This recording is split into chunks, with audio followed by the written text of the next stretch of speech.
Well. Good afternoon to you. Great to have you with us today.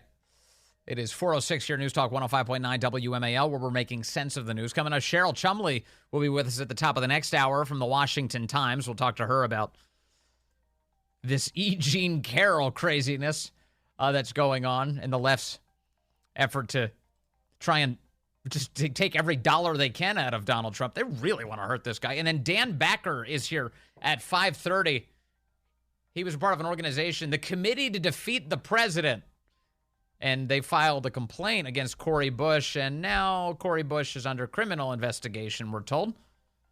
Dan will react to the news today. You can join us at 888-630-9625, 888-630-WMAL. Kind of an amusing exchange for those of us on the outside, but not so much maybe for Mark Cuban, the owner of the Dallas Mavericks and so many other things. You may know him from Shark Tank. He is, of course, a billionaire, and he has been expressing of late that he loves DEI. He thinks diversity, equity, and inclusion initiatives are totally fine, and that everyone's getting worked up for no reason, and that diversity makes an organization better. And he said, if you get people together, he says, I choose based on race in the end. He tweeted the other day, I've never hired anyone based exclusively on race, gender, religion. I only ever hire the person that will put my business in the best position to succeed. And yes, race and gender can be a part of the equation. I view diversity as a competitive advantage, he said. To which an EEOC commissioner responded, this is an Equal Employment Opportunity commissioner responded, said this, Mark Cuban, EEOC commissioner here, unfortunately, you're dead wrong on black letter Title VII law. As a general rule, race and sex can't even be a motivating factor, nor a plus factor, a tiebreaker, or a tipping point. It's important employers understand the ground rules here, she said. In other words, what Mark Cuban is admitting to is a crime. For more on this, I want to bring in Ian Pryor now, a senior advisor to America First Legal. He joins us on the phone. Ian, good to talk to you, sir. Good to talk to you as well. It is amazing. So how does Mark Cuban arrive at the place where he is very confidently defending racial prejudice as a means of hiring? Well, I think what he's operating under is the pre-decision from the Supreme Court last year in Students for Fair Admissions versus Harvard with respect to, admissions into universities where, diversity could be considered. But the Supreme Court put an end to that. Right. And it was very clear in how it did so. And so to the extent he thinks, if he's even bothered to read the opinion, that does not apply in the corporate world, I would suggest, again, go back and read that opinion, because I think the Supreme Court's 6-3 majority was very clear that discrimination is discrimination. And, affirmative action is discrimination. It's abhorrent to the Equal Protection Clause and to ultimately will be Title VII. Yes. Yeah, I mean, the quote I think that sticks out for so many, and I think I'm quoting him appropriately, is Chief Justice John Roberts saying, if you want to stop discrimination on the basis of race, stop discriminating on the basis of race. Well, that's exactly right. And, I think it's interesting that Mark Cuban is talking about the operations of, say, the Dallas Mavericks, but he's certainly not talking about the team, right? Because, nobody picks players for professional sports based on anything but merit. Because if you do, you're not going to be a very popular owner because your team is not going to be very good. Your team's going to be garbage. So right? So it's interesting that when it comes to the actual business that he's talking about, say, for example, the Dallas Mavericks, the product that actually makes money, drives revenue for the team, that is selected solely on merit. But the support team, the operations, the front office, the concessions, whatever, right there, he's going to take race into account. What's the difference, Mark? What's the difference? So I'm grateful that a single EEOC commissioner has spoken up, Andrea Lucas, about this. But I am concerned that there aren't more people who speak up about this. You certainly do, Ian, but it seems like there's a lot of silence and kind of acceptance from our institutions that racial prejudice does actually run rampant in hiring practices, especially in the biggest corporate companies. Yeah, I can tell you that for sure. At America First Legal, we've actually been filing, dozens of complaints to the EEOC on various corporations through America, from Major League Baseball to the airline companies to PricewaterhouseCoopers, who actually have now scaled back their DEI since then. But it really is something that has been in our American corporate system for quite some time. Yes. Although we are starting to see that in light of that Supreme Court decision, I think that people are waking up to the fact that, hey, we could find ourselves hauled into court and liable for these policies, especially when they're out there saying that, look, we want to have a more diverse workforce, and then you get a couple of people that they decide to let go or not promote, not based on merit, but because they don't fit the diversity matrix that these companies are looking for. I mean, look, a good faith explanation of this in part is that the left successfully so manipulated the language that decent people think that they're doing the right thing here by figuring out, looking at like the color of the people who are working for them and saying, oh, this is inclusion if I diversify through this shallow standard. But I don't think they realize, or at least haven't until now, how much damage they're causing to our country. Well, it's interesting because we're 2 weeks away from the Super Bowl now, and the Rooney Rule is another interesting study in DEI. It's DEI that's existed for now 21 years. And, this rule is so loathed, not just by, people that look at the NFL and say you should be hiring on the basis of merit, but even minority coaches. Brian Flores brought a lawsuit against the NFL, and in that lawsuit he says this rule is ridiculous. I end up having to go on sham interviews, and they just end up hiring the person they want to hire. It's not just insulting and abhorrent to our notions of equal protection and equality under the law, but it's demeaning and it's condescending to sit there and say, well, we're going to give you an interview solely because of the color of your skin or your race. So just to be clear, because the Rooney Rule, it gives racial preference to certain applicants for jobs in the NFL? Correct. So under the Rooney Rule, if you have a coach opening, whether it's a head coach, whether it's an assistant, offensive coordinator, or even a front office executive, you have to interview somebody that is a minority. You have to do so, even if you don't plan on hiring that person, right? Even if you're like, I'm going to go get Jim Harbaugh from the University of Michigan, I have to go find a minority coach to interview for that position, even if I have no plans on. What a scam, though. I mean, it's like, so you're going to use, so say you want to hire Jim Harbaugh, and then you're like, but we also have to bring a black guy in and use him as cannon fodder to satisfy this rule? That's correct. And you know what else it does is, so if a NFL franchise say develops a coach or a front office executive, and that person leaves for a higher position to another team, the first team gets 2 third-round compensatory picks, which of course is ridiculous if that person who left actually started at some other team, right? I mean, it's insane, and quite frankly, it's illegal, and it's on display for all to see, and our biggest sport. Wait a second, though. They put end racism on the helmets, so everything's fine, Ian. Well, yeah. I mean, that's I guess how they want to do it. But I mean, I think it's, like I said, it's condescending and insulting. Yeah, for sure. So will the word get out, you think, to more corporations that actually hiring on the basis of racial prejudice is literally illegal?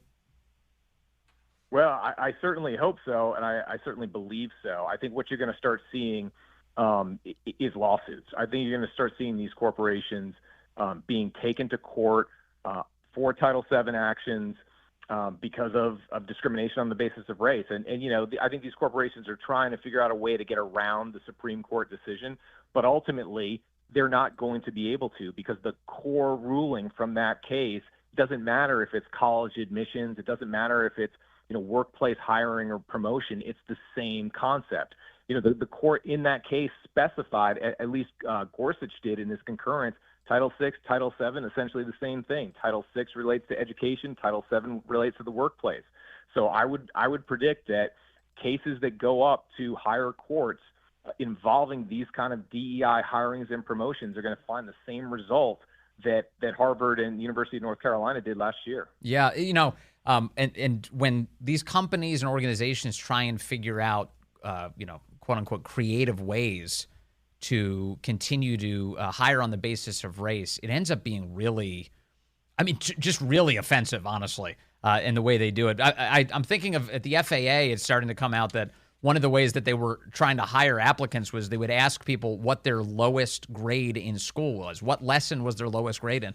And people who answered science were the ones they moved to the front of the pack. And they thought they could find more black applicants who, if they said that their lowest grade was in science class. This is the insanity of the DEI regime in practice.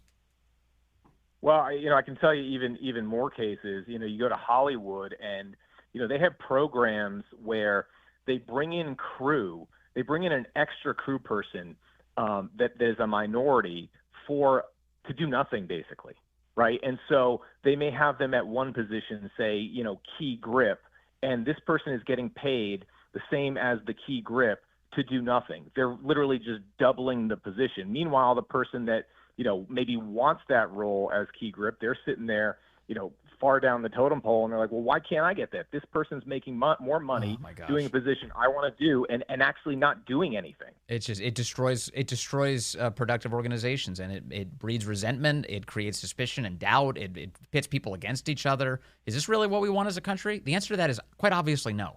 Nobody wants that of any color.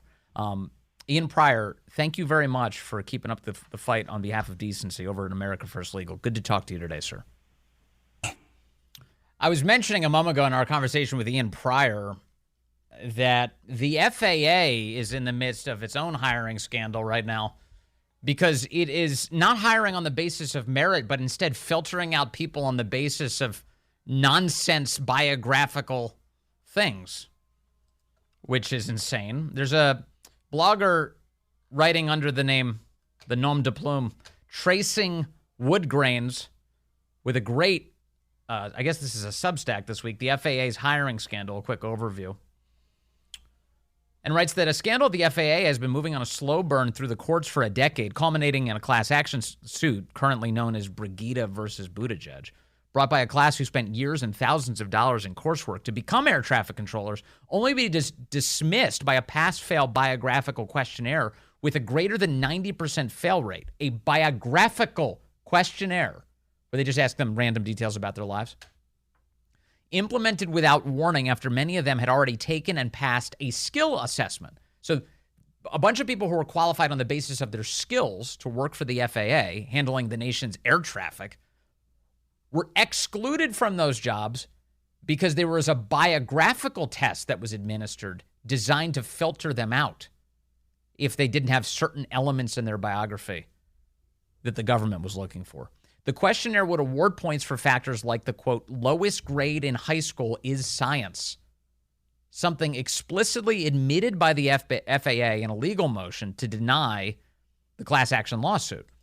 Yeah, the question here is literally question number 15 on the questionnaire was, the high school subject in which I received my lowest grades was A, science, B, math, C, English, or D, history. And if you answered science, you were given preference. If your lowest grades were in science, you were given preference. What is this? That's the opposite of merit.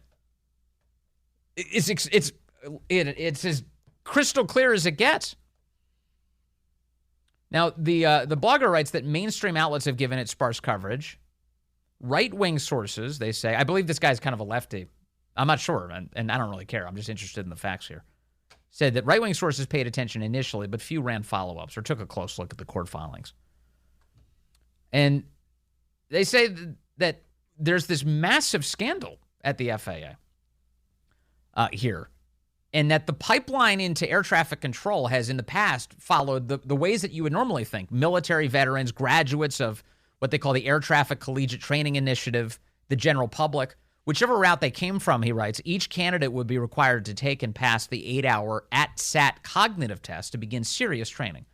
The test was validated as being effective as recently as 2013. The FAA has faced pressure to diversify the air traffic control for generations, something that seems to have influenced even the scoring structure of the cognitive test used for pre-employment screening. So that pressure kept intensifying up to 2014, and it got to the point that the National Black Coalition of Federal Aviation Employees was leading the push. Okay, this is a racial group pushing that you need to hire more I assume, based on the name of their organization, black air traffic controllers. So they said back in 2000, one of their organization's members named Mamie Mallory wrote a business case and strategic plan to address underrepresentation of minorities, women, and people with targeted disabilities. And they recommended a workplace cultural audit, diversity hiring targets for each year, that is, hire people on the basis of race, and allowing race and national origin and gender-conscious hiring. Again, racial prejudice in hiring rather than merit-based hiring. They were advised by Dr. Herbert Wong, who helped the organization analyze FAA diversity data in 2009. Wong authored a report concluding that the FAA was the least diverse agency, and you can't have that. You've got to have racial prejudice in your hiring, in the executive branch of the federal government. So in 2014, Mallory and Wong were consulted as a part of the test replacement process. From there, the black organization that led the charge here sent letters in July and October of 2009 to the FAA and the Secretary of the Department of Transportation claiming disparate treatment. They adopted a strategic plan advocating for affirmative employment, obtaining an independent valuation of hiring and/or screening tools, and pursuing litigation. And they sent out talking points. Now, I won't read the whole thing to you because it's extensive. It's excellent reporting. But what they did was they advised applicants that this organization, the National Black Coalition of Federal Aviation Employees, there's emails now that shows that they got a hold of all of the buzzwords that applicants are supposed to use in order to get hired. And instead of looking at each resume individually, the FAA was then just going through and searching for all of the buzzwords to pick the applicants who would advance. And this organization, the National Black Coalition of Federal Aviation Employees, only told their own members what the buzzwords were. No other applicants knew. It was a secret from them. The whole thing, it's rigged. It's like I can't believe how often I have to use that word. It's rigged. Not to make things safer, but to make them more insane. More ahead on the Vince Coglianese Show. Well, good afternoon to you. 435 here, News Talk 105.9 WMAL, where we are making sense of the news. Coming up on the show, we've got Cheryl Chumley from the Washington Times talking to us about E. Jean Carroll's wild-eyed tour through the media. Super pumped about taking $83 million from Donald Trump. We'll see if she actually gets it, but she's got all sorts of plans for the money that don't involve making the world a better place in any way. And then Dan Backer is with us at 5:30, part of the Committee to Defeat the President. And he filed a complaint. His group filed a complaint against Cori Bush. They said, man, that's so suspicious. She's using all of his campaign and taxpayer money to pay off her husband. What is it with these Democrats giving money to their lovers from the campaign and taxpayer coffers? Cori Bush now under criminal investigation for that. We'll get into those details today. Dan Backer here at 5:30 to discuss. You can join us at 888-630-9625, 888-630-WMAL. I do have some callers standing by. Let me take Cindy in Falls Church right now on line one. Cindy, good afternoon. You're on the Vince Coglianese Show. Yes, good afternoon, Vince. You did actually cover a lot of what I was going to talk about the FAA. Yes. But, yes, I think we need some lawsuits. We need some pro bono lawyers who are going to cover some lawsuits for people so we can fight back. How else are you going to stop this nonsense, this madness? Yes, it needs to be done. So what Cindy's talking about is that the FAA has for years now, throughout the course of this century really, been focused on straying completely away from merit-based hiring and instead racial prejudice in how they select candidates to work in air traffic control of all things. And right. And the end result of that has been that now there are emails coming out, and again, through dogged reporting and some lawsuits. The blogger here is called Tracing Woodgrains. And by the way, I read the coverage here. Tracing Woodgrains, he's kind of a Pete Buttigieg fan. So this is a lefty who's digging in here. But again, I don't care. I just want the facts. And found out that you have a black interest group, basically based on color of skin, that's associated with trying to pressure the FAA here.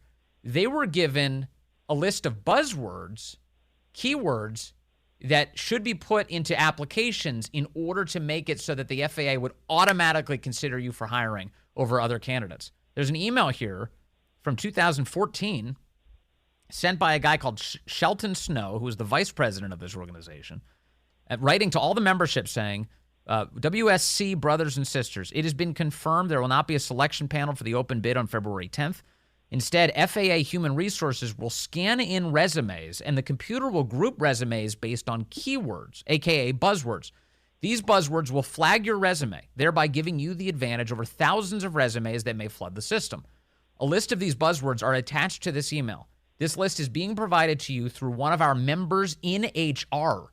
I encourage you to keep a lid on this attachment and focus on your resume. If the entire country caught wind of this attachment, then how will your resume be distinguished from others? After editing your resume using the attached file, resend me your resume for viewing. In the subject line, type amended resume for so-and-so. Please keep this email confidential between yourselves and the organization. The information we share with you is to help members of our organization that is invested in their future through this organization. So in other words, black members of a group that's designed specifically for black members. But they were given, they smuggled buzzwords out of the HR department, and they said, here's the secret, here's how you get to the top over everybody else. Right. And I think you remember also, Vince, you covered a few years ago, FAA got busted for providing some of the answers to the controller's test, FAA air traffic controller's test, because they were having a hard time getting certain minorities to score high enough to be an air traffic controller. So they're literally helping people cheat so that they could pass the test. So like if you were confronted with a problem like this, confronted with a problem like this, Cindy, like, you know, it's real unfortunate that there are a variety of people who are not making into this program. They're not succeeding here. If that's the way you're measuring things, the normal person responds with like, okay, so what is leading to the educational failures prior to this? Like, what can we do to fix that? Right. How do we fix the system that is failing people at the earlier stages? Instead, the way the left operates, and this is in every single case we see, is that they manipulate the goalpost at the end in order to say that they've succeeded, which is totally destructive. It is, and it hurts America, and it puts us at risk. Think about that. I know, it's not like people's lives aren't on the line or anything. Oh, wait, they're like literally the FAA responsible for handling dangerous air traffic maneuvers as you arrive at the nation's airports. It's like the most obvious thing in the world. Cindy, thank you. Right. It's good points. I appreciate the call. Let's see. Dennis is calling in from Annapolis, wants to talk about, Mark Cuban is saying he's like very pro-DEI, and a government official just warned him, hey, wait a second, hiring people on the basis of race is actually illegal. Go ahead, Dennis. Thanks for taking my call, Vince. I always enjoy your show. Thank you, sir. If leftist hypocrite Mark Cuban is so big into DEI, how come the NBA isn't 50% white players and 50% black players? Well, actually, to be even more specific, it would be 13% black 13%. Players. You would if you were just doing it based on like looking at the demographics of the country, 13% of the country is black. In fact, if you're just drilling down to just men, it's about 6%, right, or 7%. So 6. But let's just go with 13%. 13% of the NBA would be black based on that standard. Right. Nobody would think that makes any sense at all, Dennis. Like, not a single person who likes watching basketball would be like, yeah, that's a great idea. I was actually going to follow up and say it would be strict. It would be 13%. But has anybody ever asked Mark Cuban that question directly? I think someone has. I think a bunch of people on Twitter have been raising this because he keeps fighting on Twitter with everybody about this. I think DEI is great. I think it's wholesome. People are like, well, wait a second. The basketball court, you're not doing that. You're not doing that at all. Like, that'd be ridiculous. You're in it to make money. You want to succeed. You want to put on a good show. You want people to perform well. And you're paying people a lot of money. You're not gonna pay money to guys who are just gonna be dead weight, who have the right skin color to satisfy some sort of bizarre aesthetic standard. Right. No, you're paying basketball players. In other words, it's based on meritocracy. Totally, 100%, 100%, and it's really measurable there too. You can tell how many points per game a guy has, how many assists he has, what kind of blocks and rebounds he's got. Mm-hmm. It's measurable. Dennis, thank you. Really appreciate it. Thanks, it's a good point. Yeah, no, Cuban just dances away from that. He's like, no, don't be ridiculous. Basketball's different. Think it through, man. You do wonder to what extent or how many of these people just being played. Like, how many of these guys, like Cuban's a smart guy, like he should know better. But even the smart people can be suckered into nonsense, right? We've seen it happen. Hell, how many people were suckered into nonsense, including smart people, by stuff during COVID? It happens for sure. But the point to all of this, like one of the primary goals in life is to overcome that, to start thinking clearly for yourself. I'm like, wait a second, am I being played here? If you don't ever have that moment, if you never step back and you're like, am I like, and scrutinize the powers that be, then you're a sheep. I have to tell you, that makes you a sheep. What did Mile say? I'm not here to lead sheep. I'm here to awaken lions. That's the quote. I love that quote so much. I just love it. It's the best. Yeah, be a lion. All right. Or what's the word? A maverick. Be a maverick. A Dallas Maverick. Try and, break free of the institutions that are telling you that you're supposed to judge people on the basis of race. Preposterous. Okay. Let's see here. Corey, what did I want to get to? There was another big issue that I was hoping to hit here. Oh, that's right. Okay, thank you very much. Corey, keeping me on track today. 6 pro-life activists were just found guilty today. 6 pro-life activists found guilty today of violating something called the FACE Act for protesting back in 2021 outside of a Nashville abortion clinic. So you get a bunch of Christians together, including a woman sitting in a wheelchair, I'm not kidding, sitting in a wheelchair, who are praying and singing hymns outside of an abortion mill where, of course, life is ended with every abortion. Every single time you have an abortion, unless the child somehow survives the abortion by some miracle, you're killing a kid. Every time. Sorry, I mean, you can debate, whether or not that should be done as a society, but you have to be honest about what's actually happening. So the kid's dying. And so these Christians don't want to see that happen. Right? That seem fair to say? So they show up, they pray, they sit, they sing. And here's a little bit of sound of what that was like back on March 5th of 2021.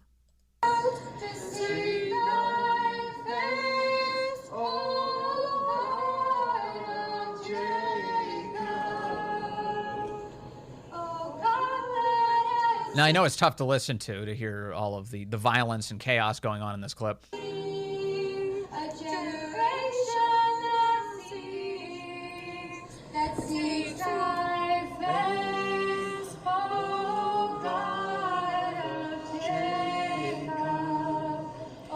So, do you remember when the 2020 riots were going on and you had an actual host on television? Was it MSNBC or CNN at the time? Oh, CNN. Who stands on TV and looks at the audience with a straight face. Everything is on fire behind him. Everything. It's just the whole city is on fire. And he stares at the audience and he says, the protests are mostly peaceful. Right? And that became a substance of some mockery. I mean, a subject of a lot of mockery over the years since by those of us with our eyes open. Like, that's ridiculous. Mostly peaceful. You're destroying communities. Billions of dollars in damage across the country. That's how we measure actual physical infrastructure damage. And then simultaneously, dozens of lives lost, more importantly. People being murdered in the streets. David Dorn gunned down by just absolute jackals. And that was mostly peaceful. Mostly peaceful. What is this? This is, how do you describe this? Completely peaceful. Completely peaceful protesters. As of today, found guilty in a federal court, prosecuted by Joe Biden's Department of Justice under the FACE Act, which should be applied to all of the people who've been attacking crisis pregnancy centers across the country, I should point out. The number of places that have been firebombed and wrecked and menaced. Those people never get caught. As Merrick Garland said, that happened at night, so it's hard to find them. When it's dark out, it's hard to see people doing these things. So the church hymn singers decided to do it during the daylight. They decided to sit inside of a hallway during the middle of the day and sing. And so now they are looking. You ready for what the possible sentence is here? As Greg Price, our buddy, points out on Twitter today, on X, for the crime of praying and singing hymns, these 6 activists now face a maximum of 11 years in jail. 11 years. You still think the Justice Department's on the up and up? You still think everything's fine, that justices blind here? That is an atrocity. That is an atrocity. You know, it is actually a federal crime. And I've said from the moment that we started talking about this that I wonder if that satisfies the First Amendment or not to call it a federal crime. But it is a federal crime right now to protest outside of the homes of Supreme Court justices, right? In order to compel the outcome of a case. It's a crime to do that. It's a federal crime to do that. How many people were arrested for doing that? Pressuring the United States Supreme Court to advance more baby death. Do you remember all of this? Of course you do. It was nonstop. It was crazy. In fact, it continued well beyond. I mean, the media moved on, but well beyond the Dobbs decision. As people were menacing Supreme Court justices, protesting outside of their homes. The only person that I can think of who was even arrested in that was the guy who actively tried to murder Brett Kavanaugh. That was the one. An assassin tried to murder a sitting United States Supreme Court justice. Notice we don't hear about that. There are not big congressional hearings on that subject. There's not extensive relitigation of the events of that date. I can't even tell you what day that occurred on off the top of my head. I can tell you January 6th occurred because the media never stopped talking about that. But the guy who tried to assassinate Brett Kavanaugh, I forget the date, I'm sorry to say. But here you have people who were praying and singing outside of an abortion mill, 11 years in jail. 11. They're looking at maximum sentences right now of 11 years that will be taken from them. And that's what the Biden administration means for America. That's what it's all about. They will crush their political enemies at all costs. They will advance, in this case, they'll advance baby death at all costs. In fact, they're campaigning on it. They think it's a winning issue for them. It's like, you know, just these like savage tribes of old. Oh, if we kill enough people, then we'll have more power. It's like it's human sacrifice is what it is, and it's disgraceful. And for the crime of praying against it, they will crush you, and that's they want to make an example out of these people today. And if they're going to be an example of anything, it should be decency in the face of tyranny. That's the example that they serve. And that's the one I'm always going to remember them for.